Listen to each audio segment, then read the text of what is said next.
O sol escaldante da fazenda Ouro Verde, em 1895, mal conseguia dissipar o clima gélido imposto pela decisão de Isabel Vasconcelos. A elite da província de São Paulo, reunida para o noivado que nunca aconteceu, fervia em sussurros. A mesa de banquete, adornada com porcelana inglesa, parecia ridícula diante da notícia.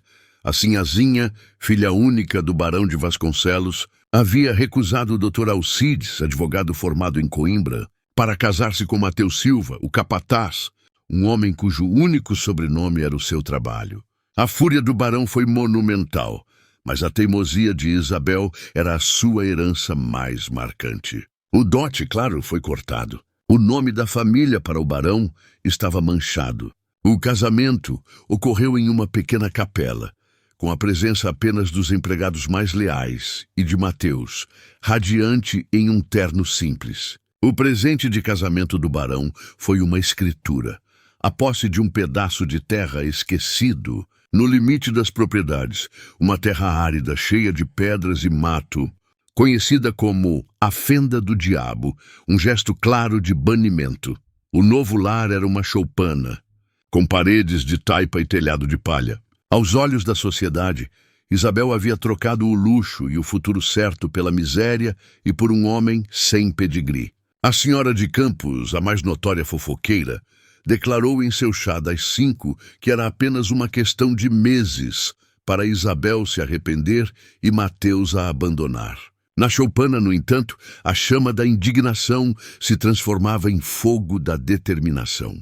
Isabel, acostumada a sedas e cristais, arregaçou as mangas. Mateus, por sua vez, nunca havia visto a terra como um inimigo. Em vez disso, sentia-a. Na primeira noite, à luz fraca de um lampião, Mateus estendeu o mapa da propriedade na mesa. A Fenda do Diabo. Não temos café para plantar, disse Isabel, e o solo é infértil demais para o algodão. Mateus sorriu, com o sorriso seguro de quem guarda um segredo. O barão nos deu a pior terra para o que ele conhece, Isabel, mas não para o que o futuro vai precisar. Ele apontou para uma parte do mapa, uma área de mata densa, intocada. Tem algo aqui que ele nem sequer notou. Algo que ninguém aqui na região do café está olhando. E é aí que o nosso plano começa. A elite os desprezava por olharem para baixo. Eles agora olhavam para o que estava no subsolo, invisível à arrogância dos ricos. Mateus, ao contrário dos filhos da elite, não havia estudado em Coimbra, mas tinha uma educação muito mais valiosa, a da experiência.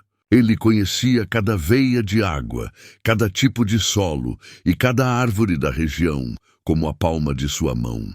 Enquanto servia a seu pai, o antigo capataz, ele lera livros escondidos na biblioteca da fazenda, focando em botânica e economia. Durante seus anos sob o sol, observou a mania do café, mas notou também os anúncios de jornais de cidades distantes, Rio de Janeiro, Londres, Nova York, onde uma nova mercadoria começava a ser negociada a peso de ouro, a borracha natural. A Fenda do Diabo, desprezada por ser pedregosa para o café, possuía em sua área de mata uma concentração de seringueiras nativas, pequenas, mas em quantidade significativa. Eles veem mato, nós vemos dinheiro em potencial. Isabel, explicou Mateus, usando um graveto para desenhar o esquema de coleta no chão batido da choupana. Isabel, por sua vez, assumiu a frente do plano que exigia mais do que força braçal, a logística e a venda. Ela havia aprendido a ler as entrelinhas nas conversas do pai e seus sócios. Sabia sobre o poder do crédito e, mais importante, o valor de um bom contato. Com um pequeno remanescente de joias que conseguiu esconder antes de sair de casa, ela viajou discretamente à capital, São Paulo, hospedando-se em uma pensão modesta. Lá não procurou os amigos de seu pai, mas sim negociantes de visão mais aberta, imigrantes e empresários de espírito progressista, que ainda não faziam parte do círculo fechado da sociedade. Ela não vendia borracha ainda, vendia a ideia da borracha e o potencial da terra de Mateus. Sua sofisticação, antes usada em salões de baile, Agora era empregada em gabinetes simples, convencendo céticos com números precisos e uma confiança inabalável. Ela conseguiu um pequeno empréstimo com um comerciante português visionário, prometendo o primeiro suprimento de látex. O escárnio da elite lhes havia tirado o luxo, mas lhes dera uma liberdade crucial. Não tinham mais que seguir as regras do café, podiam ousar e arriscar no novo, no desconhecido que prometia fortunas na Europa. O trabalho na fenda do diabo era exaustivo, mas tinha o sabor da construção e da autonomia. Mateus era o primeiro a levantar, guiando os poucos trabalhadores que conseguiu contratar, em sua maioria, ex-empregados de fazendas vizinhas que haviam sido demitidos, e ensinando-lhes a técnica de sangria das seringueiras, o corte exato para não matar a árvore e maximizar a coleta. A produção era artesanal, o látex coagulado e moldado em bolas, o ouro branco. Isabel cuidava da administração, controlando cada centavo do empréstimo e registrando a produção. À noite, ela lia para Mateus sobre as cotações internacionais da borracha, rastreando a demanda explosiva vinda da indústria automobilística europeia e americana. Enquanto seus antigos vizinhos se preocupavam com a geada que ameaçava o café, eles estavam seguros na mata, construindo uma riqueza silenciosa. O primeiro carregamento de borracha para São Paulo foi feito em segredo, levado por Mateus em uma carroça coberta, sob o pretexto de ser lenha. O comerciante português ficou impressionado com a qualidade do material e a pontualidade de Isabel, imediatamente liberando mais crédito e assinando um contrato de exclusividade de longo prazo. O lucro inicial foi pequeno, mas crucial. Permitiu a contratação de mais homens e a compra de melhores equipamentos. O silêncio era a arma mais poderosa do casal. Enquanto a elite acreditava que eles estavam definhando na pobreza, Isabel e Mateus reinvestiam cada cruzeiro, comprando mais terras adjacentes que o barão havia descartado como sem valor para o café e plantando mais seringueiras, garantindo o futuro do negócio.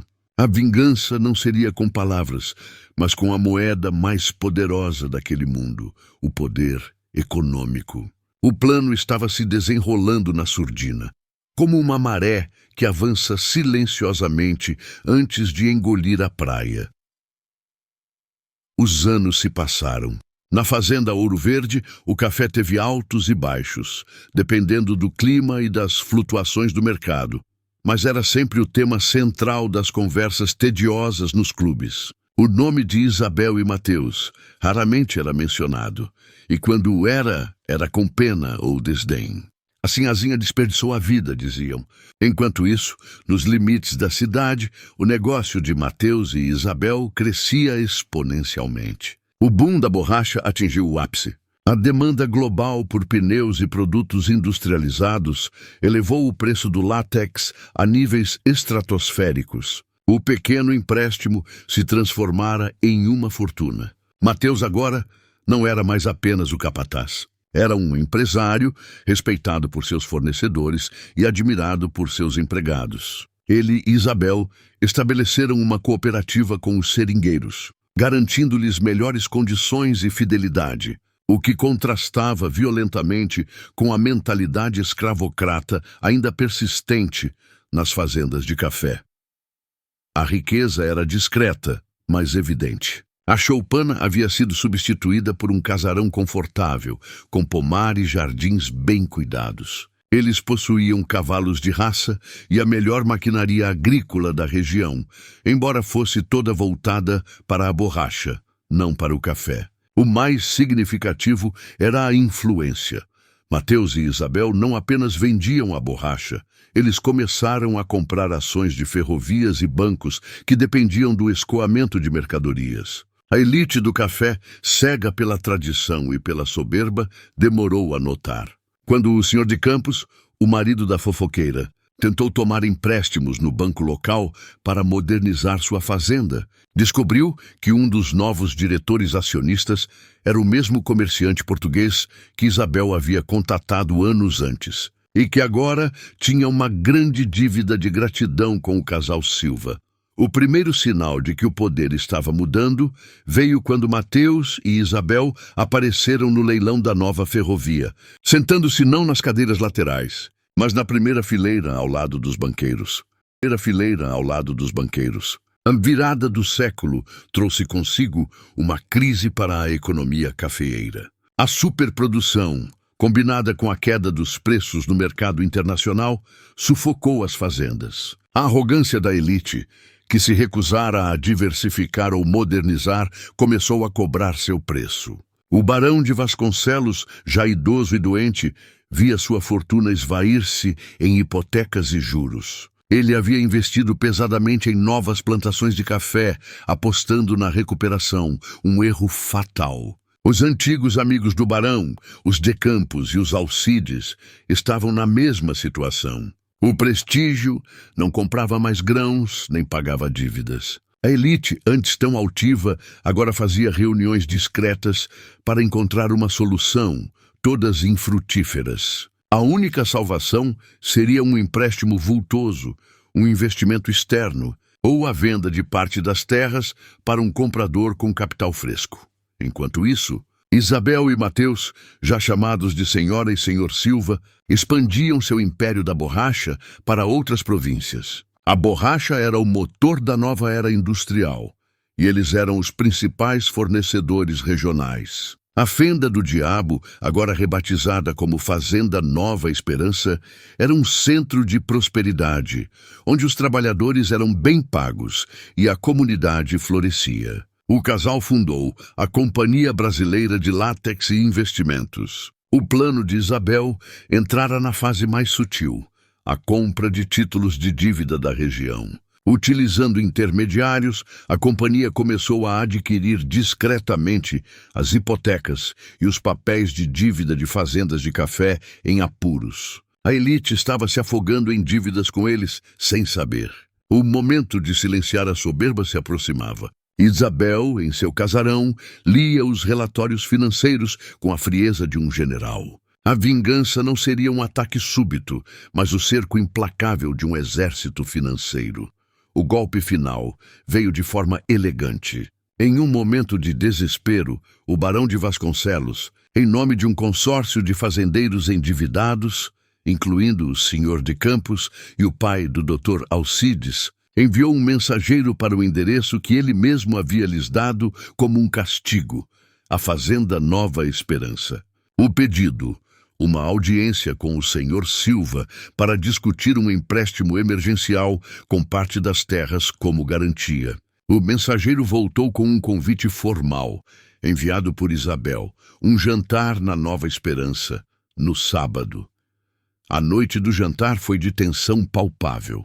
A velha elite chegou à fazenda, chocada com a opulência e o bom gosto que adornavam a casa. Um luxo discreto, moderno, que fazia o barroco da fazenda Ouro Verde parecer empoeirado. Isabel e Mateus os receberam na porta.